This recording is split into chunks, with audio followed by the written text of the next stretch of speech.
آج ہم بات کریں گے سورۃ حجرات کے بارے میں۔ سورۃ حجرات، جی، یہ 49ویں نمبر کی صورت ہے، 49، اور یہ مدنی صورت ہے، یعنی ہجرت مدینہ کے بعد نازل ہوئی۔ اس سے پہلی والی صورت سورہ فتح کے اندر توحید مطلق اور رسالت محمد صلی اللہ علیہ وسلم کی حقیقت بیان کی گئی تھی، اور یہ جو صورت ہے اس کے اندر جو ہے وہ ادب اعظم کا ذکر ہے۔ ادب جو ہوتا ہے تو ادب اعظم کا ذکر ہے، جیسے ماقبل صورت کے اندر صلح اعظم کا ذکر تھا، اور اس کے اندر ادب اعظم کا ذکر ہے۔ اور یہ بتلانا مقصود ہے کہ اگر توحید مطلق کی شان تم حاصل کرنا چاہتے ہو تو محمد صلی اللہ علیہ وسلم کا ادب سیکھ لو۔ سبحان اللہ۔ اس محمد صلی اللہ علیہ وسلم کی ذات عالی کا ادب کرنا تمہیں آ گیا تو توحید مطلق کی شان تم پا جاؤ گے، کیونکہ خدا کو پانا، اس کو پا لیا تو خدا کو پا لیا۔ بس یہ حقیقت چونکہ پہلی صورت میں محمد الرسول اللہ کہہ کے بیان کی تھی، تو لہٰذا اس کے اندر اس ادب کو بتایا کہ اس محمد صلی اللہ علیہ وسلم کے تمہارا رویہ کیسا ہو۔ اور ادب ظاہر ہے کہ چھوٹے موٹے اٹھنے بیٹھنے بہت سے آداب ہوتے ہیں، لیکن اس صورت میں یہ ادب بتلایا گیا کہ تمہاری آواز بھی محمد صلی اللہ علیہ وسلم کی آواز سے اونچی نہ ہو۔ اگر اونچی ہوئی تمہاری آواز اور تم نے ان کو اس طرح بلایا جیسے عام ایک دوسرے کو تم بلاتے ہو، مخاطب ہوتے ہو، تو تمہارے اعمال سلب ہو جائیں گے۔ اچھا، تمہاری عبادات، مجاہدات، تمہارے جہاد، قتال، ساری جو قوت صرف کی تم نے اللہ کے لیے، سب سلب ہو جائیں گی۔ یہ اتنا نازک مقام ہے، لہٰذا سنبھل کر بات کرو، یعنی آداب کا خیال رکھنا بہت لازمی ہے، کیونکہ ادب، اس ذات کے پاس بیٹھنے میں ادب سب سے پہلے۔ تمہاری عشق و مستی کی جو ہے وہ جولانی بھی جو یہاں پر بالکل مؤدب اور ساکن ہو کر بیٹھے، بیٹھنے کا طریقہ اور بات چیت کا طریقہ۔ یہاں تک کہ حضرت عمر رضی اللہ تعالیٰ کی آواز ذرا اونچی تھی تو وہ تو اتنا ڈر گئے کہ وہ اتنا آہستہ بولتے تھے کہ رسول اللہ صلی اللہ علیہ وسلم کو دوبارہ پوچھنا پڑتا، عمر کیا کہتے ہو، کان لگانا پڑتا۔ اور فرماتے مجھے خوف ہے کہ پتہ نہیں انتحبط اعمالکم، قرآن نے کہا، اور فرمایا کہ تمہیں پتہ بھی نہیں چلے گا اور اعمال سلب ہو جائیں گے۔ اس لیے کیونکہ محمد تو اتنے جمال آرا شان کی شخصیت ہے، وہ تو تمہیں تنقید کریں گے بھی نہیں، وہ مسکرا کے سن لیں گے، لیکن اللہ تمہارے اعمال سلب کر دے گا، کہ فرش پہ بیٹھے محمد تو صبر کر لیں گے، عرش پہ بیٹھا خدا صبر نہیں کرے گا۔ لہٰذا تو یہ ادب سکھایا گیا۔ اور پھر ظاہر ہے کہ صرف رسول اللہ صلی اللہ علیہ وسلم کے ساتھ ہی یہ آپس میں مجالس نہیں ہوں گی، بلکہ آپس میں تمہاری اپنی بھی ہوں گی۔ تو آپس میں جب تم بیٹھو تو وہاں بھی آداب کا خیال رکھو۔ ظاہر ہے کہ جب آپس میں اکٹھے بیٹھے ہیں تو ایک دوسرے پر انسان برتری چاہتا ہے، اجتماعی محفل میں ہر بندہ چاہتا ہے میں برتر رہوں، تو اس برتری کے نتیجے میں پھر ایک دوسرے کی عیب وہی کرتا ہے، ایک دوسرے پر تان تشیح کرتا ہے، ایک دوسرے کی غیبت کرتا ہے، اونچی آواز میں بولتا ہے، اونچی آواز سے بولتا ہے، تو یہ ایک دوسرے کے عیب ڈھونڈتا ہے۔ تو یہ سارے عیوب اس لیے پیدا ہوتے ہیں کہ اجتماعی زندگی میں ہر بندہ دوسرے سے برتر ہونا چاہتا ہے۔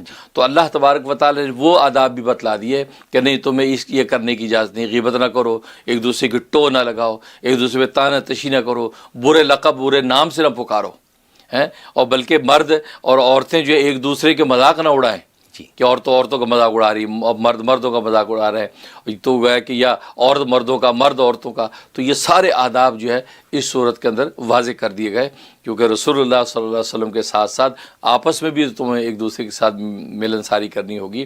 تو ان آداب کے نتیجے میں ظاہر ہے کہ اللہ تبارک و تعالیٰ تم سے راضی ہو جائیں گے اور آخر میں جنت کے دروازے تمہارے لیے کھول دیں گے۔ سبحان اللہ۔ یہ حقیقت کے اندر بتائی۔ اور ہوا یہ کہ ایک بدو صحابی آئے رسول اللہ صلی اللہ علیہ وسلم کے پاس، اور آپ کے حجرے کے باہر آ کے کہنے کہ یا محمد اخرج الینا، اونچا بولے اے محمد آپ باہر آئیے ذرا، ضروری کام ہے۔ جیسے لوگ ان زمانے میں ہوتا تھا رواج، یہ پکارا۔ اور اس کا نام بھی حجرات اس لیے کہ حجرات حجرہ کی جمع ہے، اور حجرہ کہتے ہیں چار دیواری پر مشتمل، چھت پر مشتمل ایک کمرہ، کیونکہ حضرت صلی اللہ علیہ وسلم کی ازواج مطہرات کے کمرے بنے ہوئے تھے برابر برابر، تو ان کو حجرات کہہ دیا کہ وہ حجروں کے ارد گرد۔ تو حجروں کے ارد گرد آ کے تم آوازیں لگاؤ اور یوں نبی کو بلاؤ۔ تو انہوں نے یہ جب پکارا تو آیات اتر آئیں اور یہ تنبیہ کر دی گئی کہ نہیں، تم اس طریقے سے بلند آواز سے یوں نہ پکارو، بلکہ ادب یہ ہے کہ خاموشی سے باہر دروازے پہ بیٹھ جاؤ۔ جب محمد صلی اللہ علیہ وسلم اپنی منشا اور مرضی سے باہر آئیں گے، اب کھڑے ہو کے اپنی حاجت پیش کرو، تب ملاقات تب۔ کیوں تمہیں کیا خبر کہ اندر محمد صلی اللہ علیہ وسلم کا رابطہ اپنے رب سے ہو رہا ہو اور وہی نازل ہو رہی ہو، اور تم یہاں سے یا محمد کہہ کے پکار رہے ہو، تو وہ جو اس وحی کے معاملے میں خلل واقع ہوگا، اور احکام شریعت وہ اللہ سے لے رہے ہیں۔ ظاہر ہے کہ یہ تو نبی کا کمال ہے، وہ آسمانوں والے سے لے کے زمین والوں میں بانٹتا ہے. جی ہاں. تبھی جو ہے وہ نبی نے خود فرمایا کہ اللہ موتی ہے، میں قاسم ہوں. عطا کرنے والا وہ ہے، تقسیم کرنے والا میں ہوں. جی. اب وہ لے رہے ہیں اور آپ باہر دروازے پہ کھڑے ہو کے آوازیں لگا رہے ہیں، تو ڈانٹ دیا اللہ نے. اس صورت میں اس کی بھی اصلاح کر دی، لہذا خاموشی سے بیٹھ جاؤ. لہذا وہ صحابہ بھی چپ کر کے بیٹھ جاتے تھے، تو جب نبی پاک صلی اللہ علیہ وسلم خود آتے اپنے منشا سے، اب کھڑے ہو کے سوال کرتے تھے. تو یہ آداب اس صورت کے اندر بتائے گئے، اور بڑی خوبصورت مضامین اس صورت کے اندر مزید ذکر کیے گئے. اور مقصد یہ تھا کہ ادب جو ہے، ادب یہ سب سے بڑی بنیاد ہے. اس لیے عربی میں مقولہ مشہور ہے کہ الادب شجر، ادب ایک درخت ہے، والعلم ثمر، علم اس کا پھل ہے. اچھا. ہاں، فعلم یکن شجر، اگر شجر نہ ہو، درخت نہ ہو، فلیس لہ ثمر، پھر پھل کہاں سے ملے گا؟ بالکل نہیں ملے گا. تو گویا کہ ادب درخت ہے. یہ اگر تم نے علم حاصل کر لیا اور ادب نہیں ہے، تو اس کا مطلب یہ ہے کہ پھر آپ کے پاس علم نہیں ہے، وہ علم کی تصویر ہے، اور تصویر پر حقیقت کے احکام لگتے نہیں. آگ کی تصویر کاغذ کی جلاتی نہیں ہے، پانی کی تصویر پیاس بجھاتی نہیں ہے، تو وہ علم ہے، ادب نہیں ہے. لہذا فرمایا ادب پہلے پیدا کرو. اس لیے امام مالک رحمۃ اللہ علیہ فرماتے ہیں کہ ہمیں جو ہے ہمارے استاد امام قاسم جو ہیں، ان سے ہم نے حدیث سیکھی، تو 20 سال کہتے ہیں ان کی خدمت میں رہا. تو فرمایا کہ انہوں نے جو ہے وہ 18 سال تک ہمیں ادب سکھایا، اور آخری 2 سال ہمیں یہ حدیث پڑھائی. تو فرماتے آج ہم سوچتے ہیں کہ کاش وہ باقی 2 سال بھی ہمیں ادب ہی سکھاتے. اچھا. ادب ایسی چیز ہے کہ ادب جب آ گیا تو بس اللہ تبارک و تعالی علم کے دریا خود ہی کھول دیتے ہیں. تو یہ حقیقت اس صورت کے اندر بتائی گئی. اور جہاں تک اس کے فضائل و فوائد کا تعلق ہے، اس کا سب سے بڑا فائدہ یہ ہے کہ بس اوقات ماں جو ہے وہ بچے کو دودھ پلاتی ہے، لیکن چھاتی میں دودھ نہیں اترتا، انف دودھ نہیں ہوتا، پھر ڈبے کا دوسرا خارجی دودھ پلانا پڑتا ہے. بچے کے لیے وہ صحت کے لیے مضر ہے. تو اس کے لیے اس کے اندر بڑی تاثیر ہے کہ اگر وہ ماں جو ہے روزانہ ایک مرتبہ پڑھ کے خود، یا یہ کہ کوئی دوسرا اگر وہ پڑھنے کے ان کے ایام نہیں ہیں تو دوسرا کوئی پڑھ کے روزانہ یہ پانی دے دیا اگر اس ماں کو، تو الحمدللہ اس کی چھاتی میں انف دودھ اتر آئے گا کہ بچے کا پیٹ بھرے گا. اچھا اچھا. یہ ایک بہت بڑا فائدہ ہے. اور دوسرا فائدہ اس کا یہ ہے کہ اگر پیٹ کی کوئی بیماری ہے یا کوئی بھی جسم کی بیماری، خاص طور پیٹ کی بیماری، معدے کی بیماری، ہاضمے کا مرض کو ایسا ہے، اس کے اندر اس کی بڑی تاثیر ہے. 10 مرتبہ تلاوت کر کے پانی پہ دم کر لیا جائے، اور پانی صبح سے شام تک اسی پانی میں سے وہ پیتا رہے. جب وہ آدھا ہو جائے تو اس میں اور مکس کر لے، تو اگلے دن پڑھنے تک اسی پانی میں سے پانی استعمال کرتا رہے. تو پیٹ کی خاص طور پہ کسی قسم کی بیماری ہوگی، وہ اللہ تبارک و تعالی ریشے ریشے سے بیماری نکال دیتے ہیں. پیٹ کے امراض تو بہت زیادہ ہے، اور پیچیدہ امراض ہے، آنتوں کے، پیٹ کے پتہ بھی نہیں چلتے. جی ہاں، تو اس لیے وہ اس میں بڑی تاثیر ہے اور اس کا نفع ہوتا ہے. اور ایک اس کا فائدہ یہ کہ بس اوقات ان مردوں کو جریان ہو جاتا ہے، جریان کی وجہ سے ان کا جو ہے معدہ تھوڑی پتلا ہو جاتا ہے، اور ان کو کافی ریلیشن میں پرابلم پیش آتے ہیں، بڑے پریشان ہوتے ہیں. ان کے لیے اس میں بڑی تاثیر ہے کہ روزانہ 3 مرتبہ تلاوت کر کے پانی پہ دم کر کے پی لیں، یا 1 چمچ شہد پہ دم کر کے چاٹ لیں، اور پابندی سے اس کو کرتے رہیں. زبردست تاثیر ہے کہ اللہ تبارک جریان کے مرض سے نجات دے دیتے ہیں، اور ان کی قوت میں اضافہ ہو جاتا ہے. یہ اس میں بڑی خوبی ہے. اور ایک اس کا بڑا فائدہ ہے کہ کسی گھر میں وہ جنات کا اثر ہے، چیزوں آوازیں آتی ہیں، کوئی چیز کھڑک رہی ہے، کوئی نل چل گیا ہے، بس وہ ٹی وی خود چل جاتا ہے، لوگ کہتے ٹی وی چل گیا، خود ہی بند ہو جاتا ہے. تو یہ چیزیں شیطانی تنگ کرتی ہیں.